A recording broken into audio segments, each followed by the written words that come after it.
पितामहिनः पिता वसो त्वं माता शतक्रतो बभूविथ अधाते तूर्णमी महे। सम्मान के योग्य अध्यक्ष, इस कार्यक्रम के अध्यक्ष आए, प्रधानाध्यापक चाहे, शिक्षक, शिक्षिका, कर्मचारी और इस नगर के प्रतिष्ठित धर्मप्रेमी सज्जनों, मेरे सामने बैठे हुए हमारे देश के भविष्य प्यारे बच्चों, आज बड़े सौभाग्य का दिन समझता हूं कि आप लोगों के सामने कुछ वार्तालाप करने के लिए हमें समय मिला है और आप लोग कुछ विशेष बात सुनने के लिए यहाँ पर बैठे हैं, आयोजन किया गया है। हम सभी के लिए पढ़ने का उद्देश्य क्या है? हम लोग यहाँ पर आए हैं पढ़ने के लिए। किस लिए आए? पढ़ने का क्या उद्देश्य है? आप लोगों में से कोई कहेंगे कि हम इंजीनियर बनने के लिए पढ़ते हैं, कोई कहेंगे डॉक्टर बनने के लिए पढ़ते हैं, कोई कहेंगे अध्यापक बनने के लिए, अभियंता, अभिनेता इत्यादि बनने के लिए हम पढ़ते हैं। सही है क्या? इसीलिए आए हैं ना? मैं नहीं समझता हूं कि पढ़ने का उद्देश्य ये। हम यहाँ पर सबसे पहले हम आए हैं, इसलिए आए हैं, हमारे माँ बाप, आपके माता पिता जो भेजे हैं और आप जो आए हैं, कि सबसे पहले हम एक अच्छे देश का नागरिक बने, हमारा जीवन अच्छा हो, हमारा जीवन पवित्र हो, हम अच्छे बने। कोई भी इस दुनिया में बुरा बनना नहीं चाहता, सब अच्छा बनना चाहता है।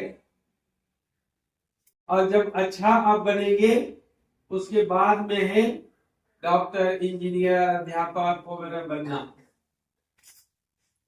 आप दैनिक पढ़ करके अच्छे नहीं बने, डॉक्टर बन गए, इंजीनियर बन गए तो अच्छा काम नहीं करेंगे, उनको अच्छा है नहीं दिखता।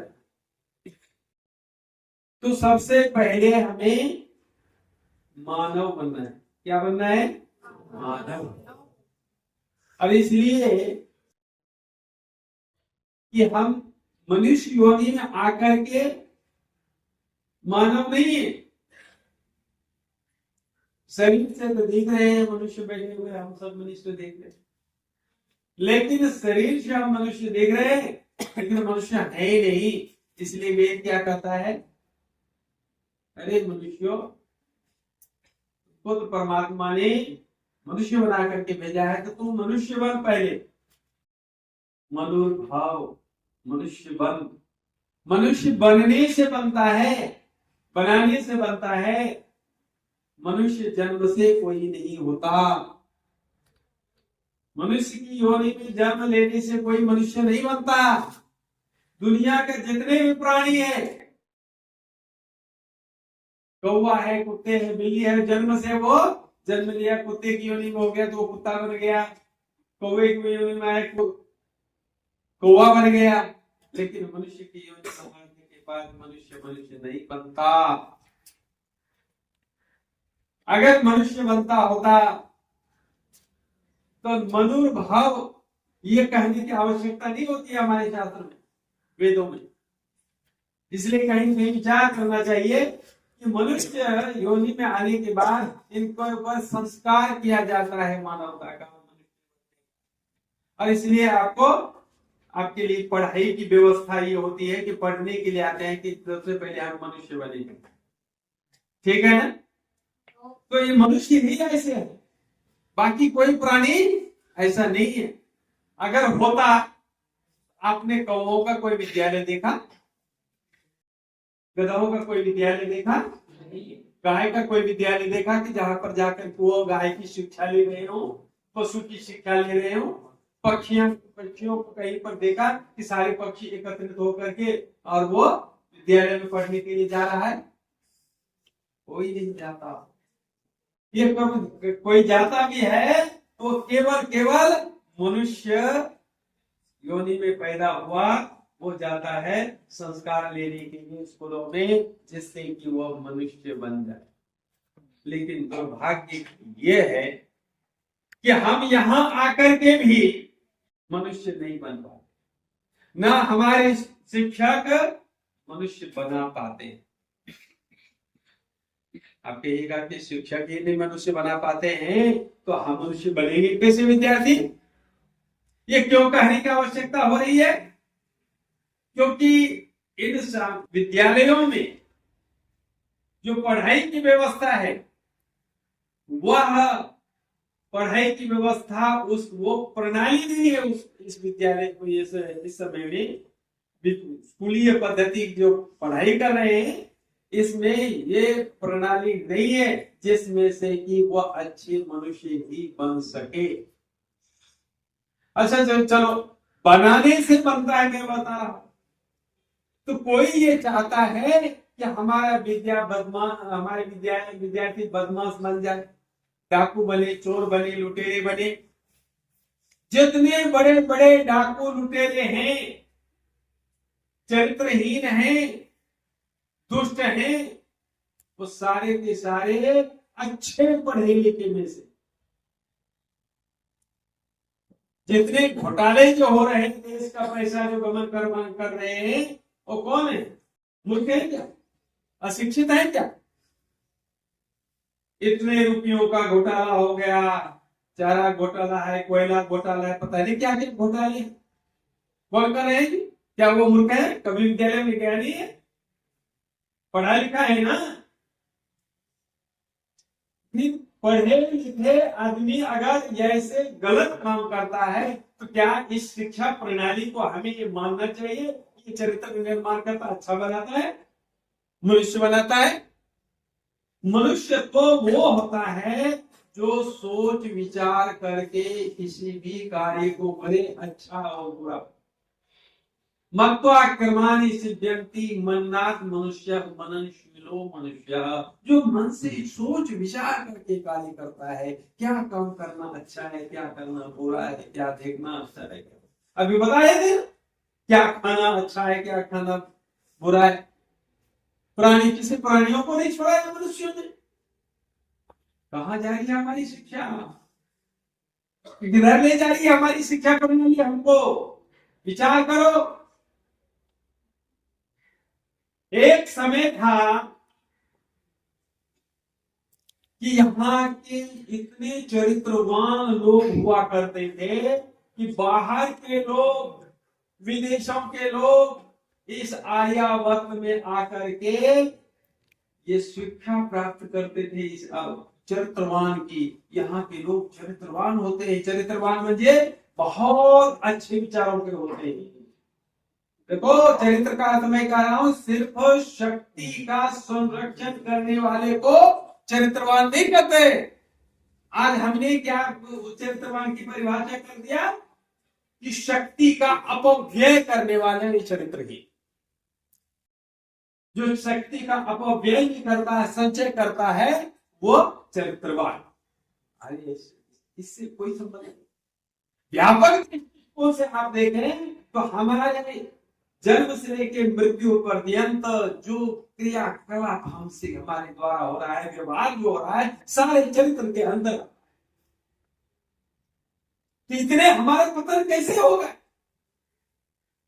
जिस देश के अंदर विदेश के लोग आकर के चरित्र की शिक्षा प्राप्त करते हो, आप मनुस्मृति को उठा के देखिए।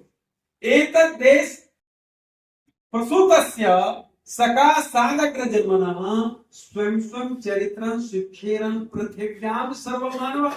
पृथ्व्याम सारे पृथ्वी के मनुष्य, इस भारत जिसको आर्यावर्त कहते थे पहले, हम तो ये भी भूल गए कि हमारे देश का नाम क्या है। किसी को पूछते हैं कहते हैं भारत। अरे भारत में हमारे देश का मूल नाम नहीं है कि गुलामी का नाम है। हिंदुस्तान गुलामी का नाम है, इंडिया गुलामी का नाम है। हमारा तो देश, हमारे देश का नाम तो आर्यावर्त है। लेकिन आर्यावर्त कहीं पढ़ाई में भी नहीं आता है, तो जानेंगे कैसे हमारा इतिहास का? हमारे इतिहास के द्वारा हम अपने आप को नहीं पहचान सकते। हम कौन है? जब से कहा देगा हम हिंदू, इसको पूछिए तो हम मुसलमान हैं, हम सिख हैं, हम ईसाई। अरे पहले हम आए हैं, उसके बाद हमारे मत अलग हो सकते हैं, हम कुछ विचारों से अलग हो सकते हैं, चाहे उससे मुस्लिम कहला ले, उससे सिख कहला ले, उससे हिंदू कहला ले, कोई कहला ले, लेकिन मूल हम क्या है? और आर्यावर्त देश के हम वासी। यहां पर आकर के चरित्र की शिक्षा प्राप्त करते थे, और उसी देश के नागरिक को आज वो चीज पढ़ाई जा रही है जो कि अपने आप का पहचान भी वो नहीं कर पा रहा है कि मैं कौन हूं, मेरा देश क्या का नाम क्या है, मेरा देश क्या है। किसी समय में सारी दुनिया के लोग यहाँ पर आते थे पढ़ने के लिए। क्यों आते थे? क्योंकि पढ़ाई की व्यवस्था कितनी ऊंची होगी आप विचार कर सकते हैं। वैसे नहीं आते थे। आज इतना पतन हो गया है कि हम ही दूसरे देश में जाकर पढ़ने जाते हैं या नहीं जाते हैं? हम ही जाते हैं दूसरे देश में। इतना हमारी शिक्षण का स्तर गिर क्यों गया? क्यों पतन हो गया? क्या आज विचार करने की आवश्यकता नहीं है कितना हम गिर गए? अरे एक समय वो था कि सीता जब चोरी हो गई थी सीता की, जब रावण उठा करके उसको ले गया था, तो सीता ने उस समय जब रावण के साथ लंका की तरफ जा रही थी, तो उन्होंने अपने आभूषणों को पर्वतों पर फेंकना शुरू किया, जंगलों में फेंकना शुरू किया, किष्किंधा पर्वत पर फेंक दिया। क्योंकि जब ढूंढते हुए हमारे पति, हमारे देवर आएंगे, उनको ये हार मिलेगा, ये कोई आभूषण मिलेगा, तो उनको ये पता चलेगा कि इस ओर हमारी पत्नी को, हमारी सीता को लेके किसी ने तो भागा है, ले गया है। और वो आभूषण किनको मिला था? वहां के वानर को मिला था। वानर का मतलब कोई क्या होता है, कोई बताएंगे? ये है हमारी शिक्षा पर, यह हमारी शिक्षा। क्या होता है वानर का? वानर का अर्थ वही नारायण देव शांति ते वानराहा। जो जंगल में रहने वाले लोग होते हैं उनको वानर कहते हैं। जो वन में रहते हैं, वन में रहने से उसको वानर कहते हैं। घर में रहने से, जैसे हम अपनी माता बहनों को घरवाली कह देते हैं, कहते कि नहीं? विद्यालय में पढ़ते हैं इसलिए इसको छात्र कर देते हैं, विद्यार्थी कर देते हैं। विद्याध्ययन करने वाले को, उसी तरह से जंगल में रहने वाले को वानर कहते हैं। बोले ये नारायण देवानरा। जो मनुष्य वहां पर रहते थे उनको मिला, और जब उनको मिला और राम और लक्ष्मण दोनों भाई जब बेहुआ होकर के सीता की खोज करते हुए वहां पहुंचे, तो कुछ वानर मुझे जंगल के लोगों ने कहा कि देखो भाई, एक महिला को इधर से कोई तो पुष्पक विमान में लेके गया है, लेकिन वह रोती बिलखती हुई अपने आभूषणों को जैसे गिराते गए हैं। ये देखो, ये आपकी ही उसी पत्नी के, आपकी पत्नी का ही तो नहीं आभूषण है। ये थी उस समय का चरित्र।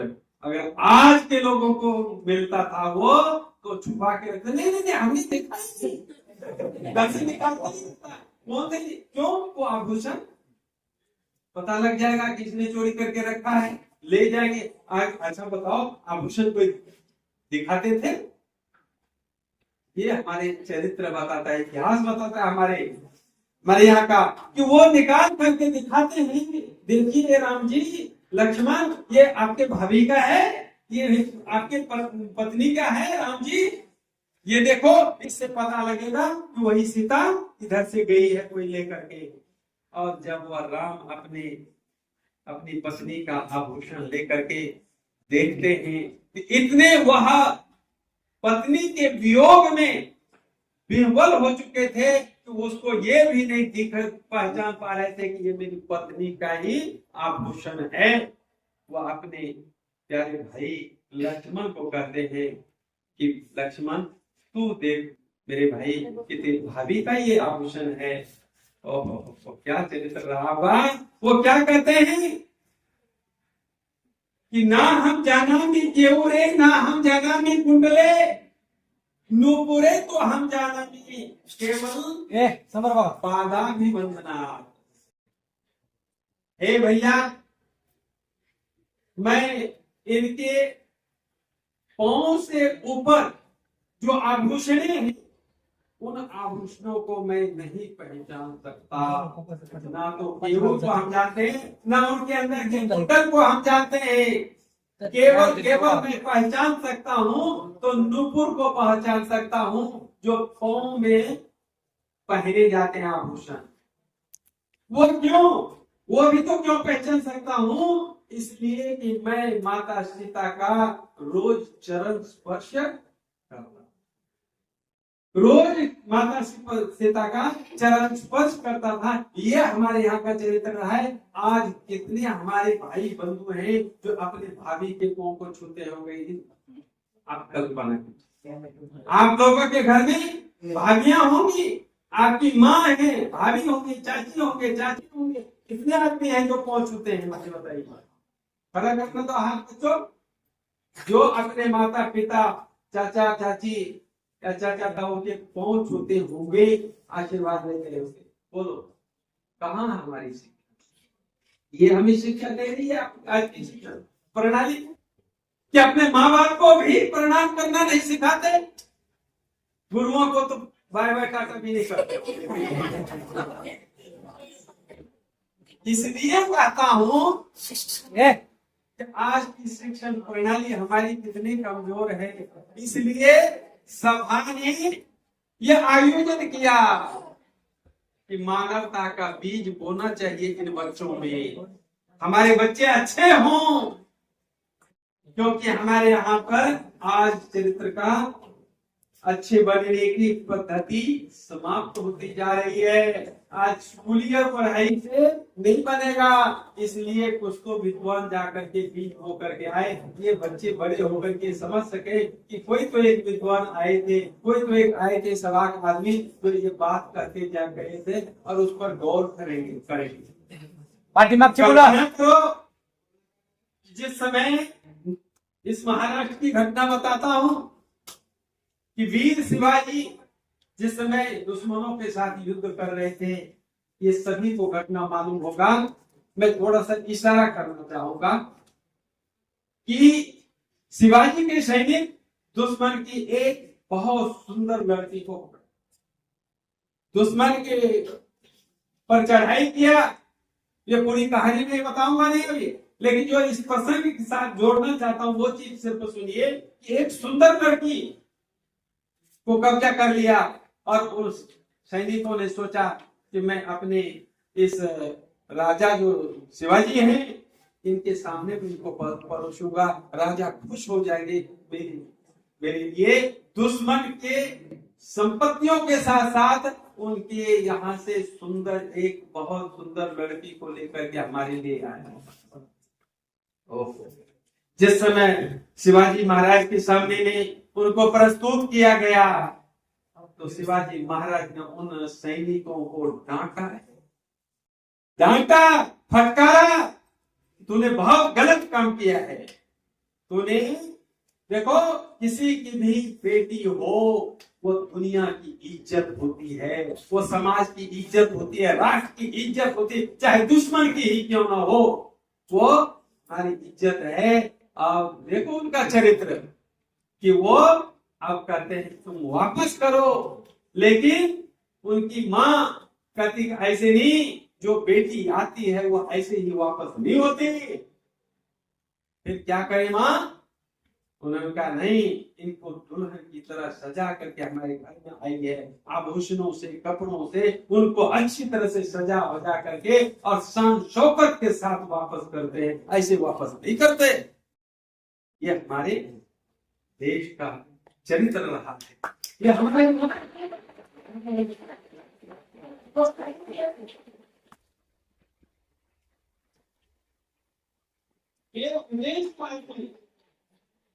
एक विदेश का आदमी जब देखा तो राजा थे उस समय में और चाणक्य मंत्री थे, बोले तो कहा ये राजा, ये देश सुखी संपन्न क्यों है? ये आर्य राष्ट्र सुखी संपन्न कैसे है? और सारे दुनिया के लोग यहाँ पर क्यों आते हैं शिक्षा प्राप्त करने के लिए? एक विद्वान आते हैं इस पर रिसर्च करने के लिए, और विद्वान आने के बाद वह राजा से मिलते हैं और राजा को कहते हैं, चंद्रगुप्त राजा से कहते हैं, हे महाराज, मैं इस आपके देश को जो सुखी संपन्न देश है, मैं इसका राज जानना चाहता हूं। उन्होंने कहा तुम अगर मेरे देश का राज जानना चाहते हो तो तुम मंत्री से मिलो। किससे मिलो? मंत्री से मिलो। और कहा मंत्री कौन है? बोले चाणक्य नाम का नाम मंत्री है। अब चाणक्य का पता कहां से मिलेगा? बोले हमारे सिपाहियों से पूछ लो, मंत्रीगणों से पूछ लो, दूसरे से। मंत्रीगणों से पूछते हैं कि हमें जो इस देश का जो मंत्री है, मुख्यमंत्री, उनसे मिलना है, चाणक्य से मिलना है, मुझे बताओ किधर मिलेगा? बोले चले जाओ इस रास्ते से, जंगल की तरफ, उधर मिलेगा। उन्होंने सोचा कैसे राजमहल में होगा, कोई सुंदर महल होगा उनके लिए, जैसे कि आज देखा जाता है। उनको उस जंगल की तरफ भेज दिया। अब जंगल में वो जाने लगा और विचार करने लगा, भाई कहीं इतने बढ़िया देश का मंत्री इस जंगल में रहता है, कमाल है। फिर जंगल में जाते जाते फिर कुछ विश्वास भी हो रहा था उसका, ऐसा तो हो नहीं सकता है कि मुझे कहीं तो भटका तो नहीं दिया किसी ने। फिर रास्ते में जो लोग मिल जाते थे उनको पूछते थे, भाई मुझे चाणक्य जी से मिलना है। बोले हाँ हाँ हाँ, चाणक्य आपको आगे मिलेगा। जाते जाते एक नदी के किनारा मिला, नदी मिला, और नदी के किनारे पर किसी ने कहा देखो आगे जाने के बाद नदी मिलेगा, और नदी के किनारे पर आप इधर उधर नजर दौड़ाना, एक झोपड़ी मिलेगी, घास फूस की झोपड़ी, उसमें जाना। वो जाकर के देखा तो इधर उधर नजर दौड़ाया तो एक झोपड़ी दिखाई पड़ी, और झोपड़ी में गया। ओहो, उस झोपड़ी का जो ऊपर का जो छत था, जो लकड़ियों से बना हुआ था, उसके अंदर से धूप अंदर जा रही थी। उस ऐसी झोपड़ियां भी ऐसी थी कि जिसके अंदर से धूप अंदर जा रही थी, सूर्य की किरणें अंदर जा रही थी, और वहां पर वो बैठा हुआ। उनके पास जाता है, संध्या का समय हो जाता है। थोड़ी देर के बाद उन्होंने संध्या का समय जो था, इसलिए उन्होंने माचिस को जला करके एक दिया जलाया था, और दिया जला करके कुछ कार्य कर। जब देखा कि वो कार्य में व्यस्त है तो वो आदमी थोड़ी देर के लिए रुक गया। जब रुक गया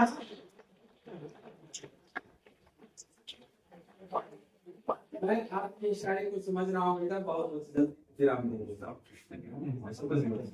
तो वो जब वहां पर देखा कि ये बैठे हुए काम कर रहे हैं, और थोड़ी बार के बाद देखा कि उसको बुझा दिया, उसको कोई दूसरा काम लगा, उसको बुझा करके और दूसरा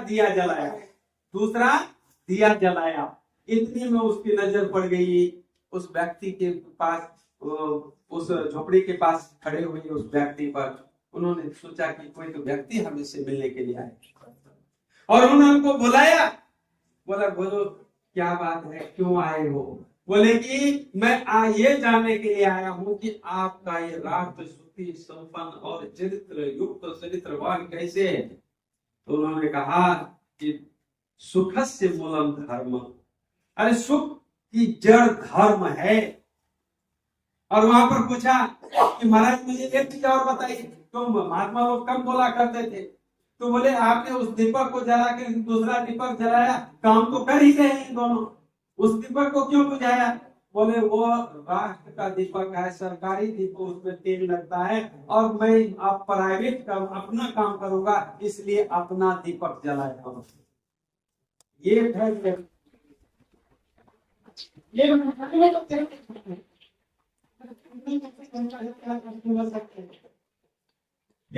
कहा, इन्होंने सूत्र तो बता दिया कि मोलम धर्म, धर्म हमें नहीं समझ आता क्या है। फिर दूसरे लोगों से पूछा, अरे इन्होंने बताया मुझे सुख की जड़ धर्म, सुख की जड़ धर्म है, तो धर्म किसे कहते हैं? बोले धर्म से त्रयोस्कंधा, धर्म के 3 स्कंद होते हैं, बाकी चर्चा मैं नहीं कहूंगा, लेकिन इतना मैं कहना चाहता हूँ कि हमारे देश के मंत्री कैसे होते थे, हमारे देश के लोग कैसे चरित्रवान होते थे। ऐसे चरित्रवान बनना चाहिए, और जिस दिन ऐसे चरित्रवान बन जाओगे, उस दिन अच्छे लोगों में, अच्छे नागरिकों में हो जाएगी। जब बुरे कर्म छोड़ करके अच्छे कर्म से लिप्त हो जाओगे, तो आपका जीवन बहुत पवित्र और अच्छा बन जाएगा।